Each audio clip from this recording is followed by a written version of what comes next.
And just all up into that last vid about Ethiopian Revolution 1974 and this documentary here, introducing this documentary as a point of reference, The Power of Nightmares.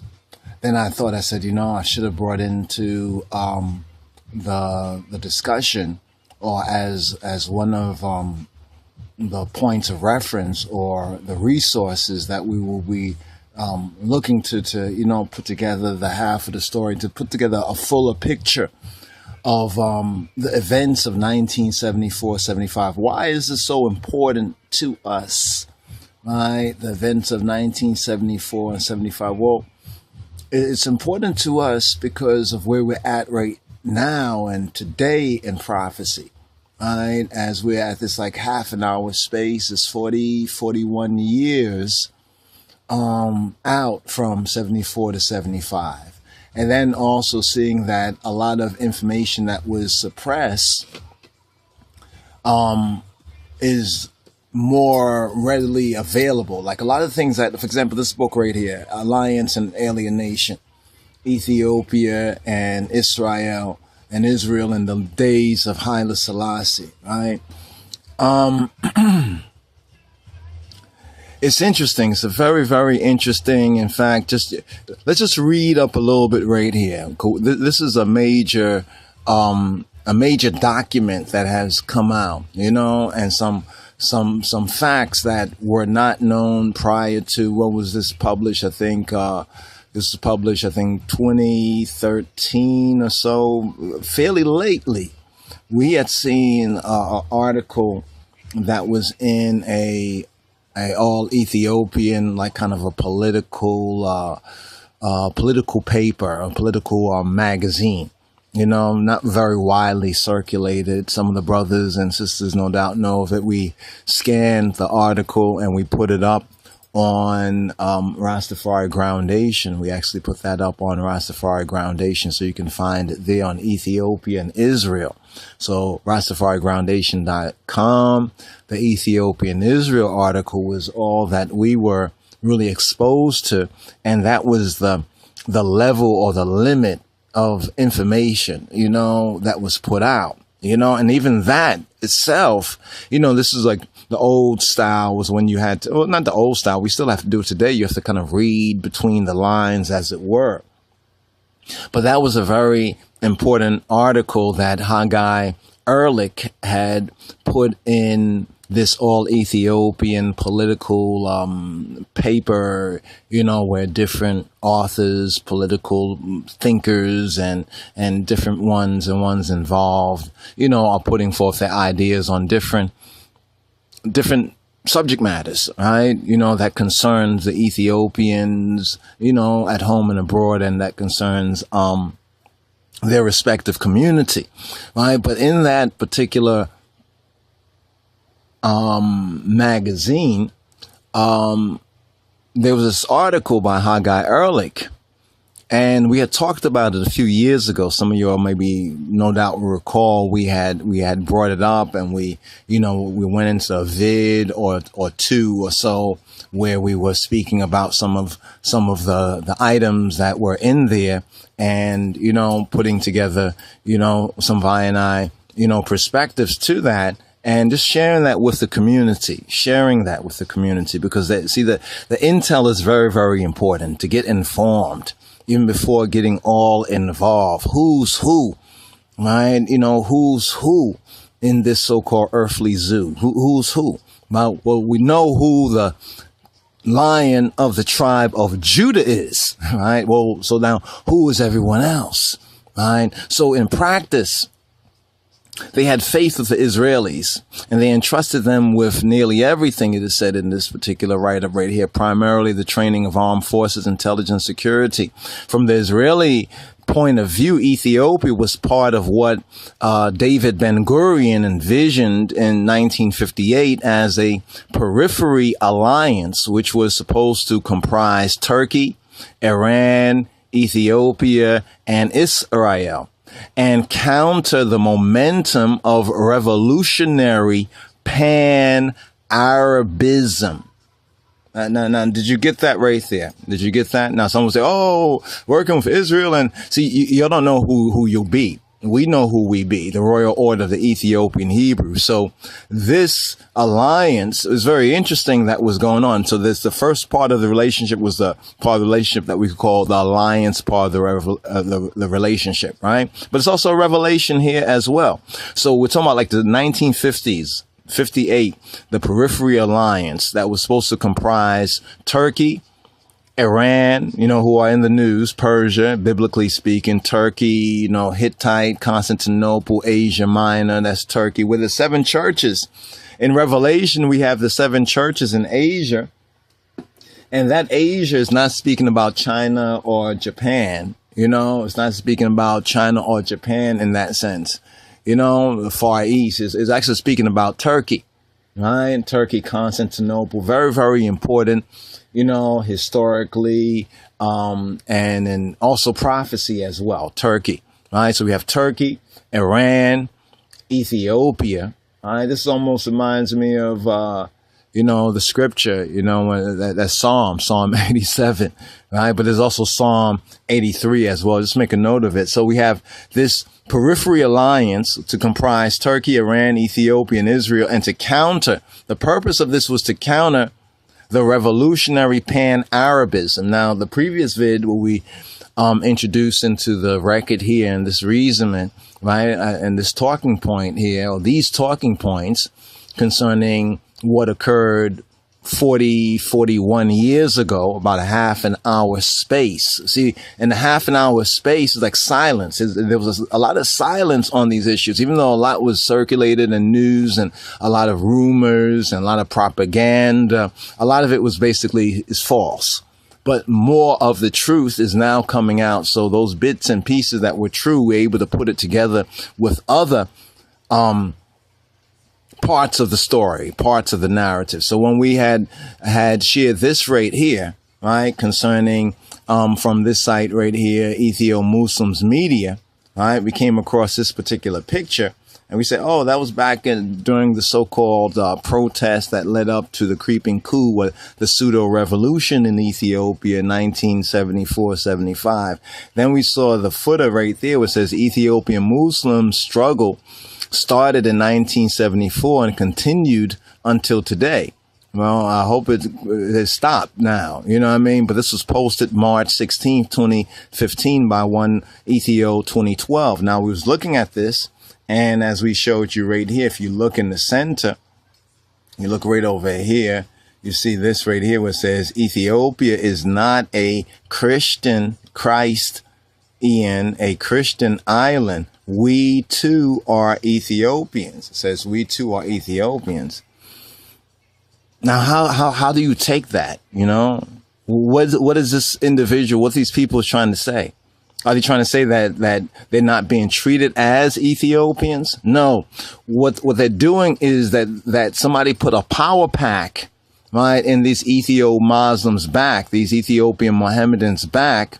And in 1974, they were running somebody else's scheme. They were running the pale red Arab scheme, the revolutionaries or Arabism, the Arab nationalism, right? About Arab nationalism. Some of y'all think that the whole Muslim thing, Mohammedan thing, it's about religion and what they tell you of Allah and paradise and all that. Well, it is on a level. But what we see going on in the world and what's been called Islamo-Fascism, so forth. Some people don't like that terminology because many of them are only aware of the taqiyya. Taqiyya is like deception, In other words, there's a thing within the Islamic and Muslims teaching where they can lie to you.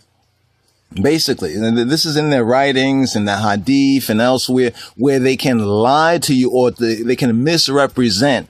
For example, we mentioned this before and this needs to be mentioned again. Let's remember how the Muslims, right? The Muslims came to Ethiopia. It's during the historical period called the Hijra, right? The Hijra, the flight, right? Now, Hijra is related biblically, scripturally, and this is for I Achel, I brothers, I Wendemoch in the studies. This is related to Hagar. Hagar was the mother of Ishmael. We was going to do a previous video and say, well, Ishmael started the Ethiopian revolution, put that out there, but that might go over a couple of folks' heads at first, but we know the whole connection of Ishmael. Ishmael was the son of Abraham, right? And the mother of Ishmael was Hagar. Hagar in the Afro-Shemitic, like the Hebrew and the Ethiopic and the Amharic. In the Arabic is Hijjar. Hijjar, like we have Hijra, which means flight, right? Flight. So we have the really roots in the Bible. The roots are really there because Ishmael is a wild man, right? He's a wild man. Because this wild man now, having converted to or accepted the teachings of their prophet Muhammad, you can see it in the movie The Messenger. There's some clips up there on the YouTubes, who's the Lion of Judah, so forth and so on. I think Lion of Judah, I forget the exact name of the vid, but some of y'all know the vid, the Muhammad from the Muhammad movie. There was a big uproar even in the Arab world and the Mohammedan. You see, when we say Arab, is it Arab or is it Mohammedan? Well, it's a little bit of both. I want you to acknowledge that. A little bit of both. So sometimes what one is thinking is a religious thing, like the Muslims, like as a religious Islam, a religious thing, is really also coupled with Arab nationalism. And see, with Arab nationalism, we get a lot of anti-black and African racism, anti-black racism. You'll have to note this right here very, very carefully.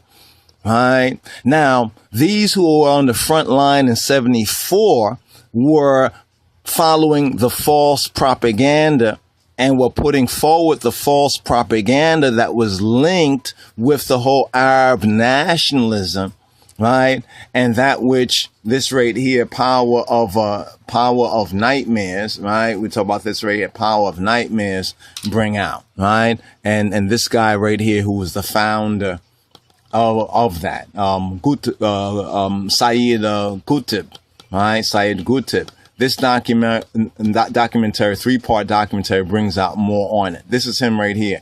You have to ask yourself, why does he have a mustache just like Hitler?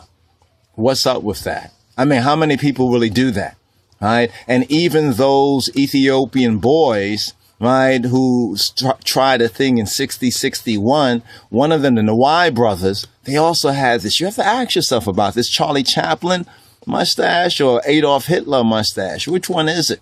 But check out Power of Nightmares, right? It'll give us the background on this whole Islamo-Fascist Arab nationalistic thing. It's Islam, but it's a fascist propagation of it, coupled with, so you have to remember that many of the Arabs, they supported Hitler. They supported that Hitler shit. And we know that Hitler shit had a lot to do with also some racial shit too. Just to put that there on the record for you, right? And we know how the Saudis have been presently treating the Ethiopians. You can go and go on the YouTubes and look up Ethiopian woman beat, either by Saudis, but just look up Ethiopian woman beat, and you're going to find some very interesting things out there. And this is what's going on today. This is what's going on today. It's not talking about, oh, this happened like 10, 20 or 30 years ago, or 50 years ago, 100 years. No, we're talking about right now. Now, what could be motivating, right, people to do this to the people, right, who had opened the doors to the first followers of your religion, right? The first followers of your religion who had provided a place and a space. And this is something that we have debates on right now. Suppose that wasn't so. Suppose Ethiopia said, no, you can't come in here, and some might even want to fault Ethiopia for doing that based on what we now are confronted with or confronted by and facing. But that's not really, that's not really profitable for us. Let's just look at what is. All right. So just giving you a little bit of a link right there, because after we did the vid, we said, oh, man, we should have actually included this particular book right here, right? Alliance and Alienation, right? Alliance and Alienation gives us the other the other half of the story. So reading on just a little bit more right here. Get a copy of this, brothers and sisters. Hopefully the I them can.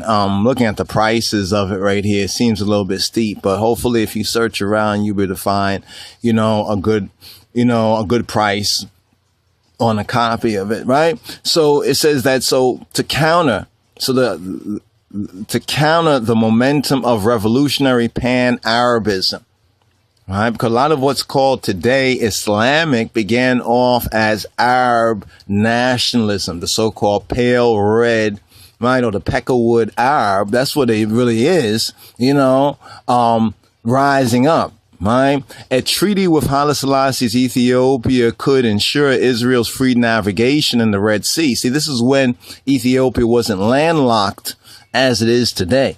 All right, anything that passed through the Red Sea, the Gulf of Aden, the Gulf of Aden, the Gulf of Eden, right, had to, be checked by the Empire of Ethiopia. This is when Ethiopia was imperial. This is before the godless and the creeping coup. All right, and provide intelligence and operational bases at the back doors of Egypt and the Arab Peninsula.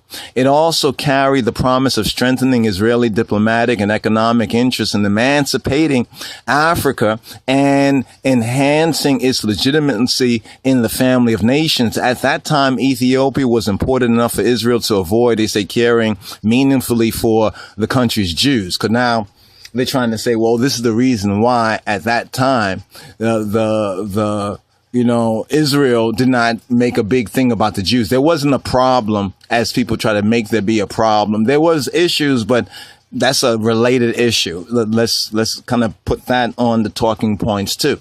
The Ethiopian Jews during the time, the days of His Majesty Haile Selassie and the state of Israel, and to speak about that, because when we're talking about the Jews or black Jews, right, we have to look at the international black Jew. That's not just looking at one tribe or a portion of a tribe like the Ethiopian Jews or the Beta Israel of Ethiopia, but looking at the diaspora globally, but also especially in this North country of the Americas. So this is how it connects with us as well.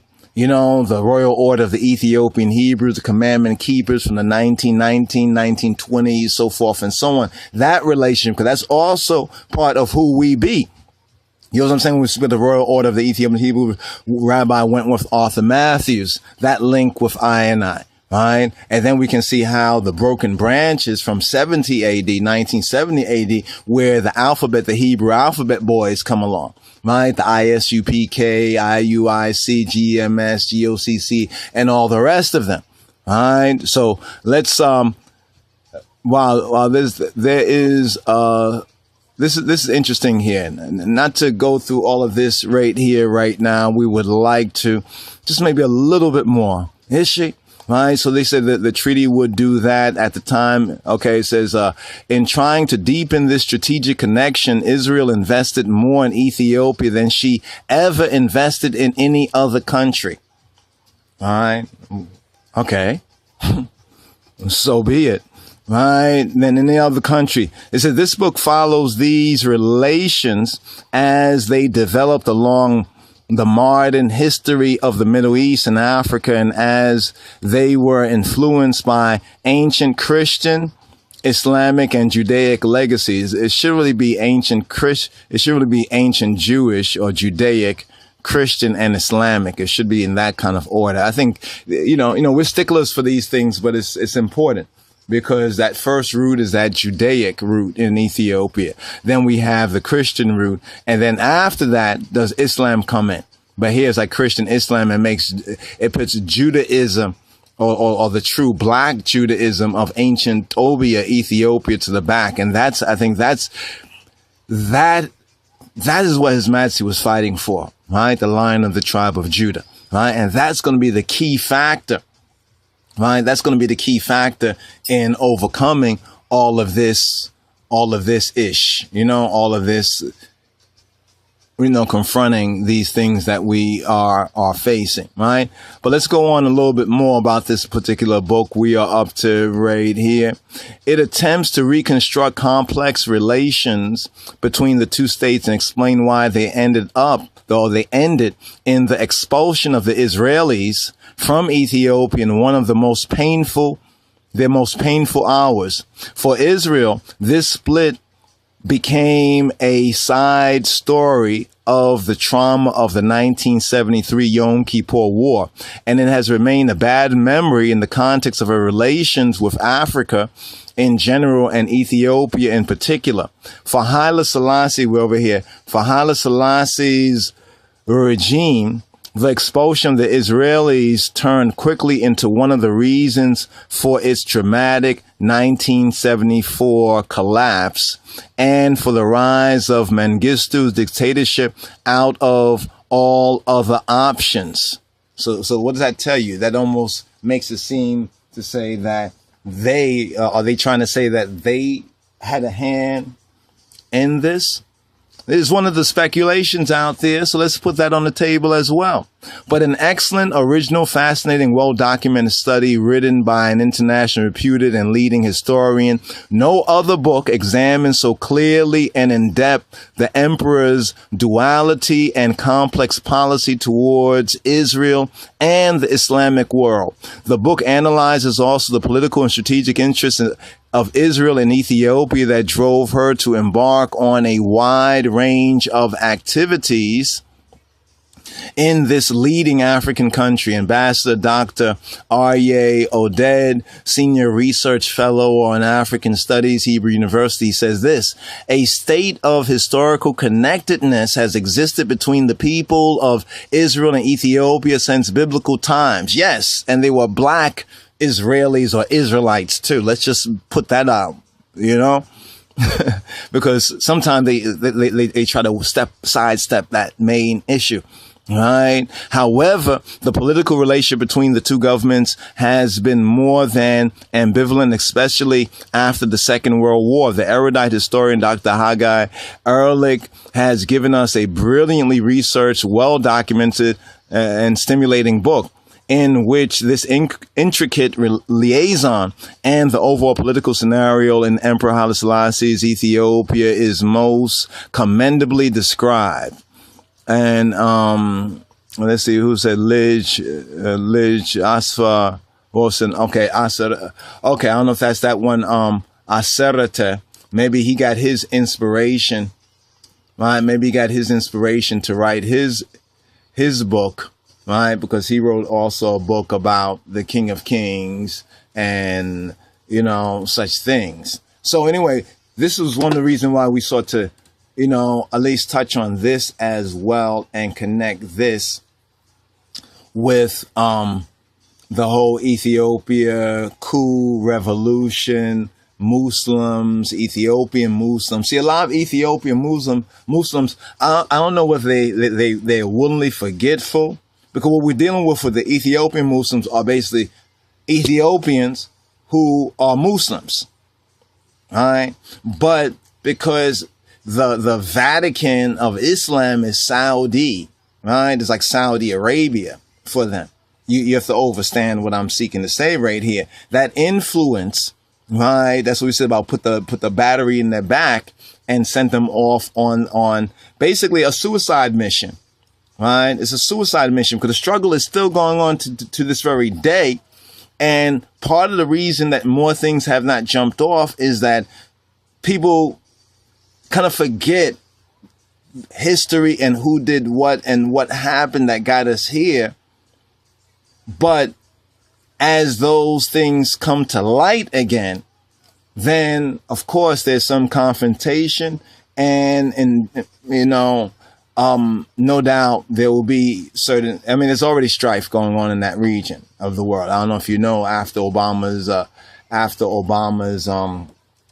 year after his visit, Ethiopia is in turmoil. So there are a lot of overlapping factors, right? There's a lot of things going on. This is one major thing that kind of has kind of just crept beneath the radar, right? And we're seeking to pull it up and put it front and center, and hopefully have some dialogues, discussion, and also to answer some questions. I know some of our brothers and sisters have some questions on this as well. Some might even put some comments to this video. I know how that goes. Oh, you don't know nothing. Oh, you can't talk about this, or such and such and such. Whatever you want to say, answer the questions. Put your question forward, or put your facts forward, right? We're not here to defend, Ethiopia, present Ethiopia in that sense. Present Ethiopia is like somebody, like on saline, somebody, present Ethiopia, the present Ethiopia is a question mark, right? Because of the past, as we begin to readdress the events, historical events, other events of the past, and get a truer, a better view into who's who, what's what, then we'll be able to a little more better address. All right. So right here, right now, these two we'd like to share with you right here. This, right, and this right here. These, right, these. Let's see right here. These two right here. All right. Power of Nightmares. Let's do this right here. Let's take this off. Power of Nightmares. All right. Power of Nightmares and Ethiopia. Alliance and Alienation. That's what the name of the book is. I prefer the name Ethiopia and Israel in the days of Haile Selassie, but the author has called the book Alliance and Alienation, right? Alliance and Alienation. It's a very important, it's a must read, because a lot of things ones are not able to really, or they're put forward even false propaganda or rhetoric for, oh, His Majesty did this or His Majesty that and such, and they're not really understanding really, the big picture, right? They're thinking of Ethiopia as just one small country. Right? That's what Bush was talking about. When Bush talked about it's more than one small country, the small country he was speaking about was Ethiopia. It was Ethiopia in that equation. When you understand who and what Ethiopia is in that particular region. Coming up, we'd like to address from selected speeches of His Imperial Majesty Haile Selassie, from the speeches from 1918 to 67, the book that contains those speeches. There's a section there on false propaganda, where His Imperial Majesty, where Haile Selassie on the record identifies this false propaganda, and this false propaganda, right, would eventually develop into some of what we see, right here, such as with this right here, what we see right here, and what eventually led to what we see right there, to the godless and creeping coup, right, against Haile Selassie. But not just Haile Selassie. People will keep looking, they're focused on His Majesty, and they say, oh, that was a coup against Haile Selassie, and they'll lie and slander, but they don't recognize the bigger picture and the bigger significance of Ethiopia in the equation. That's the, I think even a lot of Ethiopians don't really even understand that, because it's easy for one to be a part of a culture or something like that, and just familiar with it as just born into the culture, but not really know a lot of these things as those of us maybe more like from the West, as we approach it. It's like sometimes someone who's a foreigner can come from another country and tell us things about America from a certain perspective, because they're fresh eyes, right? So we're seeking to put some fresh eyes on this aspect, the revolution and the Muslim or the Muslim, right? The Muslims, we're speaking about the Arabs, the Muslims, and Haile Selassie, or the revolution, or the coup, or the false propaganda against the line of Judah. That's what we're seeking to connect right here, and just highlighting on these really very quickly. Once again, there is this, right? This article here that we pointed to, but it's mostly an Amharic article, so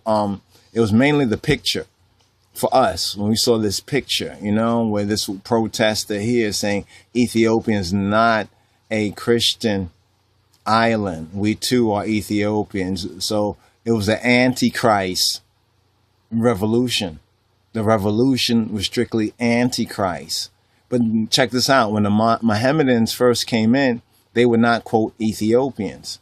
All right. So why should the governing and the governance of this more than 3,000-year-old Solomonic Davidic kingdom change because some of the native Ethiopians happen to be Muslim? You see this confusion because these Arabs had put batteries, you know, power packs on the backs of these Ethiopians, and it's almost like even in terms of Christianity, though we have, and Judaism, it's like you put in the cart before the horse. And this is why there's so much backwardism when we talk about Judaism, Christianity, and Islam. The reason why most of these ways are so corrupt today is because some of the fundamental basics is like Christ. Christ is a black man. Most Christians will have a problem with that acknowledgement right there. That shows you what's fucked up about Christianity.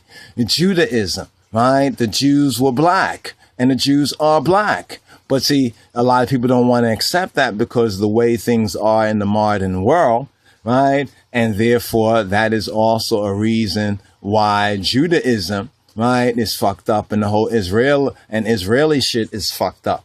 Now, when we talk about Muhammad also was a black man based on the evidence, so forth and so on. And his form of Islam was not necessarily the form that we have been disinformed about today.